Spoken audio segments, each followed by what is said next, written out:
ఇంట్లో ఎవరి మాట చెల్లాలి?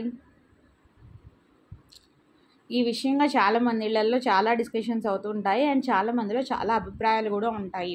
ఎవరి మాట చెల్లాలి అన్నదానికి స్టాండర్డ్ ఆన్సర్ అయితే ఎక్కడా లేదేమో కానీ కొందరిళ్లలో భర్త మాటే చెల్లాలి అనుకుంటారు, కొందరిళ్లలో భార్య మాటే చెల్లుతూ ఉంటుంది. కొన్ని ఫ్యామిలీస్ ఇద్దరు మాట ఎవరు డిస్కస్ చేసుకోక డిసైడ్ అవ్వక కొట్టుకుంటూనే ఉంటారు. బట్ కొందరిళ్లలో మాత్రమే ఇద్దరు డిస్కస్ చేసుకొని డిసైడ్ అయ్యి అప్పుడు ఒకే మాట మీద చేస్తూ ఉంటారు. ఏ డెసిషన్ అయినా కానీ మనం మల్టిపుల్ ఒపీనియన్స్ తీసుకున్నప్పుడు, అలాగని ఊళ్ళో వాళ్ళందరినీ పిలిచి ప్రతిదానికి అభిప్రాయం స్వీకరించక్కర్లేదు, కానీ మనం మల్టిపుల్ ఒపీనియన్స్ తీసుకున్నప్పుడు భర్త భార్య కూర్చొని మాట్లాడుకుంటున్నప్పుడు మధ్యలో పిల్లల సలహాలు, వాళ్ళ ఏజ్ని బట్టి పిల్లల సలహాలు కూడా తీసుకుంటున్నప్పుడు సక్సెస్ రేట్ అనేది ఎక్కువ ఉంటుంది. ఇప్పుడు ఏదో కొత్త బిజినెస్ చేద్దాం అనుకుంటున్నాడు భర్త, అప్పుడు దానికి ఇలా చేద్దాం అనుకుంటున్నాను, లాభ నష్టాలు ఏంటి, ఎందుకు అంటే భర్త చేసే బిజినెస్ సక్సెస్ అయితే ఫ్యామిలీకే ఆనందం, బట్ లాస్ అయితే ఆ లాస్ని బేర్ చేయాల్సింది కూడా ఫ్యామిలీయే అవుతుంది. సో నేను ఇలా చేద్దాం అనుకుంటున్నాను అని వాళ్ళిద్దరూ కూర్చొని మాట్లాడుకున్నప్పుడు, లేదు ఇందులో ఇదండి లాభ నష్టాలు ఇవి, ఓకే అండ్ ఇలా చేద్దాము, ఇలా ప్లాన్ చేద్దాము, లేదు ఇలా రిస్క్ తీసుకుందాము అని వాళ్ళిద్దరూ డిసైడ్ అయ్యారనుకోండి, వాళ్ళ ఫ్యూచర్ కూడా బిజినెస్ నష్టమైనా లాభమైనా కానీ హ్యాపీగా ఉంటుంది.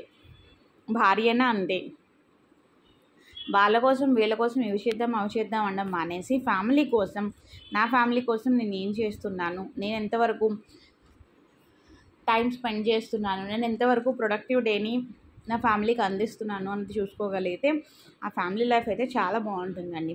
అంతేగాని మన పూర్వీకుల వాళ్ళ థాట్ ప్రాసెస్లోనే ఉండిపోయి లేదు నా మాటే చెల్లాలి అని కొట్టుకుంటూ ఉంటే పిల్లల ముందు ఎక్కువైపోవడము, లేకపోతే పిల్లల ఫ్యూచర్ పాడు చేయడము తప్ప అంతకన్నా అయితే యూజ్ అయితే ఉండదండి ఖచ్చితంగా. ఎందుకంటే మొన్న ఒక రీసెర్చ్లో కూడా తేలిందట, ఫ్యామిలీస్ ఎవరైతే భార్య భర్త స్టార్టింగ్లో డిస్కషన్ అప్పుడు ఇద్దరి అభిప్రాయాలు ఒకేసారి ఒకటి అయిపోవు, మ్యాజికల్గా ఏమీ అలాంటివి ఏమీ ఉండవు. బట్ ఒక దాని మీద అనుకున్నప్పుడు అది కూర్చుని మాట్లాడుకుని ఓకే ఇలా చేస్తే మంచిది, ఇలా చేస్తే చెడ్డది అని ఇద్దరు ఆలోచించుకుని ఓకే అని కనుక డిసైడ్ అయ్యి చేస్తుంటే దానివల్ల ఫ్యామిలీ కూడా చాలా fruitful benefits ఉంటున్నాయట.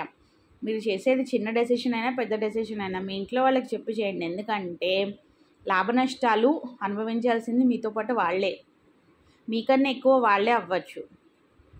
So family comes first. లేదు నాకు ఫ్యామిలీ కాదు ఫ్రెండ్స్ ముఖ్యం, లేకపోతే నేను ఊళ్ళో వాళ్ళందరి సలహాలు చుట్టాలవి పక్కాలవి పనికిరాని చుట్టాలవి వాళ్ళవి కూడా తీసుకుంటాను అంటే మీ ఫ్యామిలీయే నష్టపోతుంది, మీరే నష్టపోతారు. నాకు తెలిసిన ఒక ఆయన అలాగే చేశారు, నెక్స్ట్ వీడియోలో చెప్తాను లాస్ట్కి ఏం జరిగిందో. ఆయన కూడా అలాగే మూర్ఖంగా నాకు ఫ్రెండ్సే ఎక్కువ చుట్టాలే ఎక్కువ అనుకుని పిల్లల్ని పోగొట్టుకున్నాడు. ఇప్పుడు ఆయన దగ్గర చాలా ఆస్తి అయితే ఉంది కానీ భార్య పిల్లలు లేరు.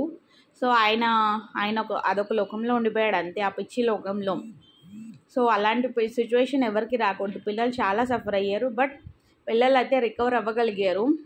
బట్ ఆ ఫ్యామిలీ అలాగే స్ట్రెయిన్ రిలేషన్స్ తోటి ఉండిపోయిందనమాట. దానివల్ల పిల్లల ఫ్యూచర్లో కూడా చాలా ఇబ్బందులు అయితే ఎదుర్కోవాల్సి వచ్చింది. ఆ కథ అంతా నెక్స్ట్ వీడియోలో చెప్తాను. కానీ లంచ్ బాక్స్ వీడియోస్ 5 డేస్కి 5 వీడియోస్ ఐడియాస్ అయితే నేను పోస్ట్ చేసేస్తున్నానండి. ఐ హోప్ మీకు నచ్చింది అనుకుంటున్నాను. ఈ వీడియోకి ఒక లైక్ అయితే ఇచ్చేసేయండి, ఛానల్ సబ్స్క్రైబ్ అయితే చేసుకోండి. అన్నట్టు ఈరోజు మీ లంచ్ ఏంటో అయితే కూడా నా కమెంట్స్లో చెప్పేసేయండి మర్చిపోకుండా. మరి బాయ్.